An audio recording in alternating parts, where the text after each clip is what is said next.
నేను ఒకటే చెప్తూ ఉన్నాను ఈరోజు ముఖ్యంగా, అధికారం అనేది శాశ్వతం కాదు. అధికారం ఉంది కదా అని అహంకారంతో మనం గనక ప్రవర్తిస్తే కాలమే దానికి సమాధానం చెప్పాల్సిన అవసరం ఉంటుంది. ఈరోజు అబ్బాయి చౌదరి అనేటువంటి వ్యక్తి ఏంటో దెందులూరు నియోజకవర్గ ప్రజలందరికీ తెలుసు. ఈరోజు రాజకీయాల్లోకి వచ్చినప్పుడు గెలుస్తాం, ఓడిపోతాం. స్పోర్టివ్గా తీసుకునేటువంటి వ్యక్తిని నేను. ఈరోజు ఓడిపోయాక కూడా అనేక విధాలుగా అవమానం పరచాలను, అబ్బాయి చౌదరిని ఇబ్బంది పెట్టాలను, మా కుటుంబాన్ని ఇబ్బంది పెట్టాలను అనేక ప్రయత్నాలు జరిగాయి. ఈరోజు నేను తప్పకుండా బాధ కలిగించేటువంటి సంఘటనలు కూడా జరిగాయి.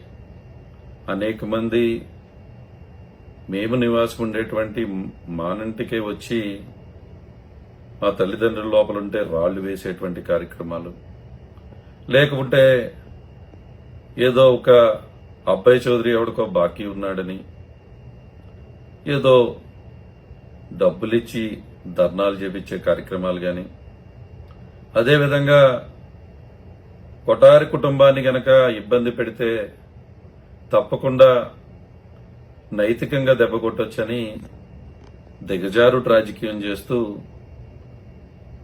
మా కుటుంబ సభ్యులైనటువంటి పొలాలను కూడా ఈరోజు వాటిని కూడా ఏదో వీళ్ళు ఇబ్బంది పెట్టే ప్రయత్నాలు చేస్తూ ఉన్నారు. ఒకటే చెప్తూ ఉన్నా, ఇటువంటి వాటికి భయపడే వ్యక్తినైతే కాదు. చేయండి, మీకు అవకాశం ఉంది, మీరు చేస్తారు.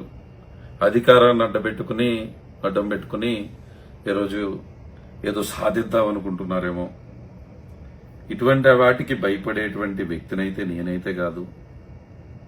డెఫినెట్ గా ఈరోజు 17 నుంచి 24 వరకు ప్రజలే జీవితముగా నియోజకవర్గమే అభివృద్ధి చేయడమే లక్ష్యంగా మనం ముందుకెళ్ళటం జరిగింది. ఈరోజు తప్పకుండా నా పైన కూడా బాధ్యతలు ఉంటాయి. ఈరోజు రాజకీయం చేయాలంటే వ్యాపారంగా నిలబడి ఉండాలి. అన్ని రకాలుగా కూడా మనం నిలబడగలిగితేనే రాజకీయం చేసేటువంటి పరిస్థితి ఈరోజు ఉంది. నేను చెప్పాల్సిన అవసరం లేదు ఎవరికి కూడా. తప్పకుండా కుటుంబంతో పాటు సమయం గడపాల్సినటువంటి అవసరం కూడా ఉంది. వ్యక్తిగత కారణాలు, నానారోగ్యం అవనండి, ఏదైనా సరే కొన్ని వ్యక్తిగత కారణాలతో కొన్ని రోజుల పాటు ఈరోజు వ్యాపార విషయాల్లోనండి, వ్యక్తిగత విషయాల్లో కానివ్వండి, నేను నియోజకవర్గం వస్తూ వెళ్తూ ఉన్నాను.